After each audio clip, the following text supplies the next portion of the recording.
Are you ready for Halloween? It is approaching us. As ready as I'm going to be. I was at one of the boys' baseball games the other night, and I had brought my dog, which, he's always a conversation starter. And I was talking to this little girl who was about 8, and we were just chatting away, and she wanted to know what kind of dog he was and what his name was. And she was hanging with me, and she just kept coming back to me, and we kept talking. And all of a sudden she looked at me and she goes, "So what are you going to be for Halloween?" And I was like, "God, thanks for asking. No one has asked me that in a really long time. Thank you so much. I think I'm going to dress up as my dog." And she thought that was hysterical.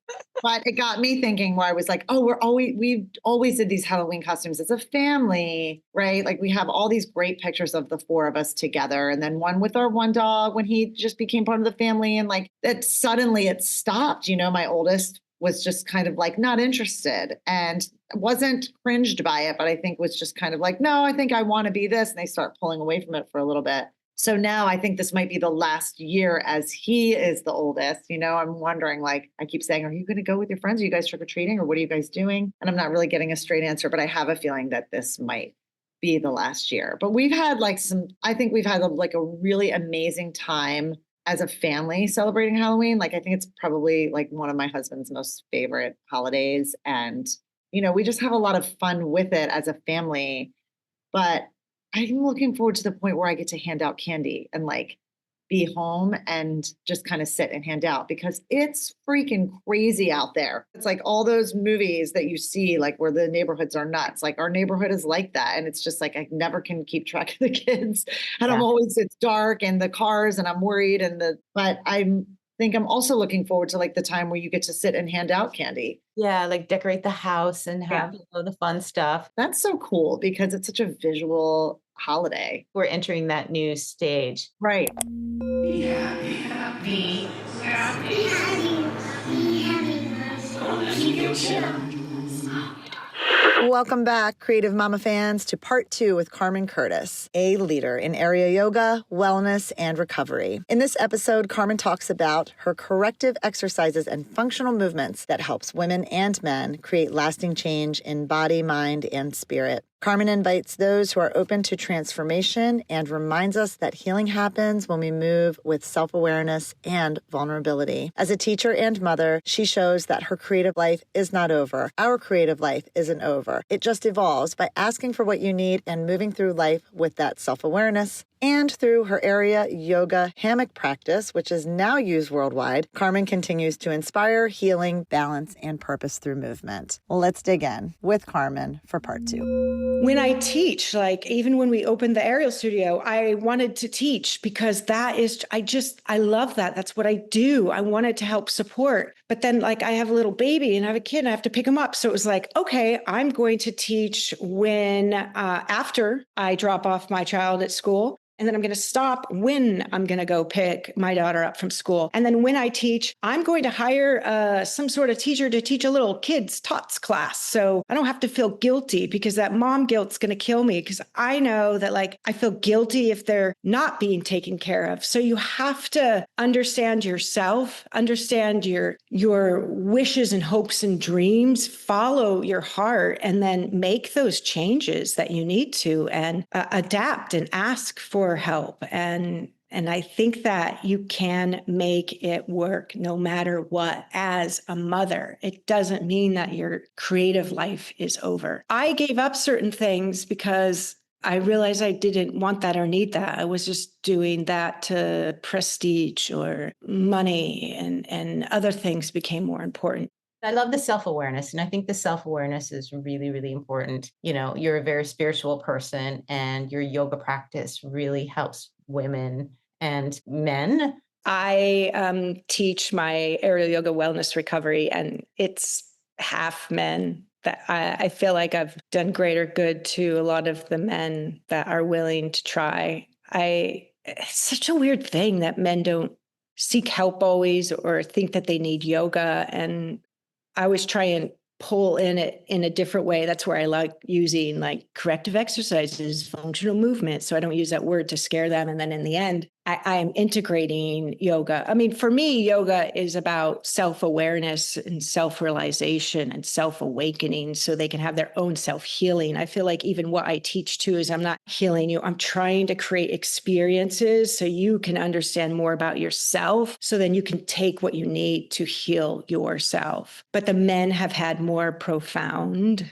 changes ever. Although women are majority of those coming to like group classes, coming to the teacher trainings. I do a lot of women's retreats. I don't do a men's retreat. One time I asked this head Shiva and he came in to teach us all, and it was just like, oh, you're the god of yoga. Okay. And so I had one of these questions at the end and I said, why are mainly women coming to my class? And why not the men? And how do I get more men into my classes? And he was like, why do you want more men? Women right now know they need community, they need help, they need love, and they want it. And women are coming to heal themselves, better themselves, lift themselves up, lift others. Fill the room with women because women are ready to go to the higher place. Men aren't ready yet. And when they're ready, they will come. But right now, who cares? And it was just this whole weird thing of like, oh, I thought I was supposed to be teaching a good balance and I want more men. And it really awakened me to, great, focus on the women and help heal them. And this was 10 years ago that I had asked, him that question. There are some men that are ready and open and I really love that. And they're really having that self-awareness and tuning in and being open to try different and new things and let go of their ego. It's just has huge impact on their relationships, their health. The problem is that I teach a lot of physicality and men, if you are, or women, whatever you're thinking affects your body. You're stressed, you're thinking about finances, your fear, it all lives in the body and past traumas live in the body. And women, I feel like are ready to move forward in that, in our bigger culture, at least, and getting ready to like, oh, I have to deal with me. Well, also women, though, we're faced with a lot going through midlife and a lot of hormones and a lot of that pushes us to a point where we're like, okay, no, I need help with this. That's what I love about your practice in it, because also too, your focus on wellness and like balancing hormones. I just did a women's wellness retreat in Joshua Tree, and it was, first off, 16 ladies, 35 to 74, I think she was. No drama, just wow. And perfect schedule laid out. None of it worked out. We all had to adapt and flow and go with it. And it was so amazing. And the conversations finally about hormones, poop, anxiety, depression, sleep, just ready to be open. And, being in a safe space where we could all talk about that is incredible. There is so much education still needed for all of us. And there's not a lot of education in the medical field as they weren't really studying the women. They were studying men. So it's up to us to, kind of work through it. But it was just so fun to be surrounded by women and allow each of us to have a voice and a safe circle of trust to share and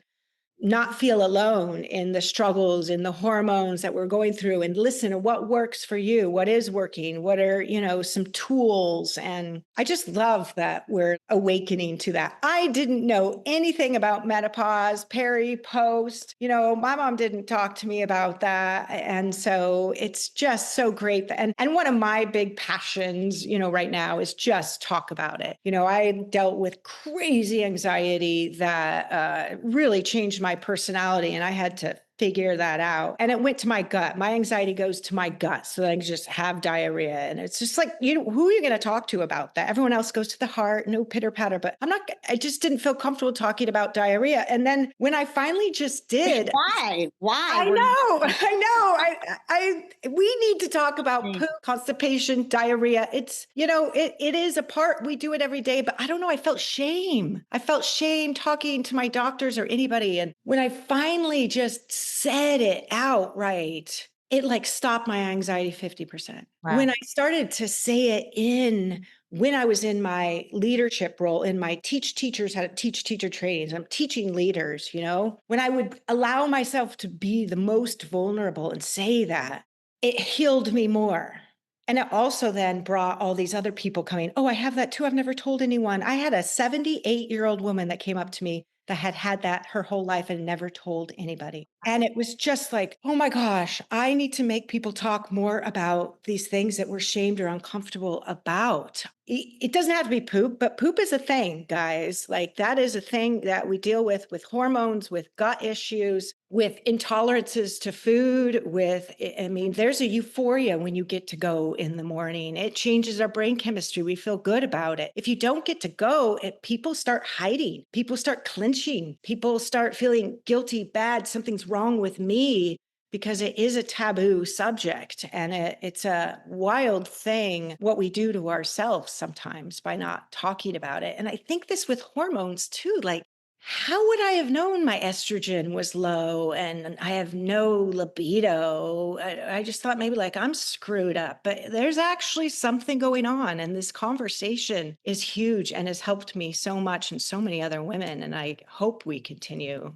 to move forward You know communicating. what, though? I was just going to say, I mean, I think one of the reasons why it is so hard for men to kind of come forward to like maybe why you see more of an influx in women than you do with men is partially maybe because it is very hard for men to be vulnerable because of the way society has set us up to say like vulnerability is not really cool in men. It hasn't been for a really long time. So although like culture of that is changing, as an educator or as a leader yourself, as you lead these practices, I mean, that like you are going to teach who's ready. No one, and really the truth is people will probably come to you and say they're ready, but they're really not making changes because they're just not ready. And the truth is no one's going to do anything until they're ready. Strengthen the group that's there, Yes. it's like serve the moment. But really, I mean, it's probably really hard for the same amount of men in quantity to come forward and say, yeah, I can talk about poop and like not laugh about it. I mean, we make fart jokes in my house all the time because I live with men and boys,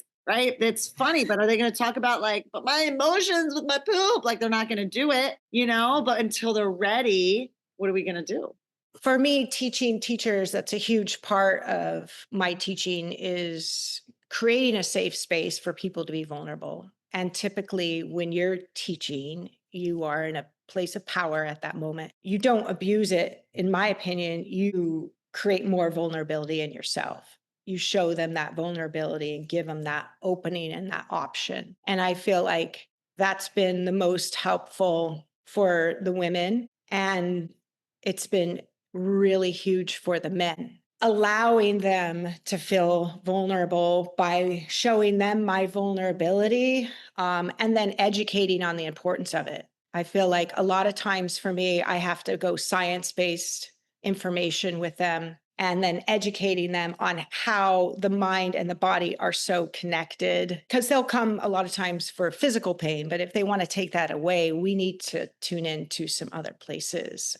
It's beautiful to see when anyone is vulnerable, creating more of those safe opportunities and places to be really honest and open with our feelings, finding community and people where you can allow yourself to be vulnerable. They will also be vulnerable, and allow yourself to move through and talk through what you are going on without judgment. That's the key. It's a wild thing. Like when I first had children, I was like, well, I'm not going to do this and I'm not going to do that. And and then as you like get to that place, you're like, oh, I said I wasn't going to do it, but I feel like it's the right thing at the moment.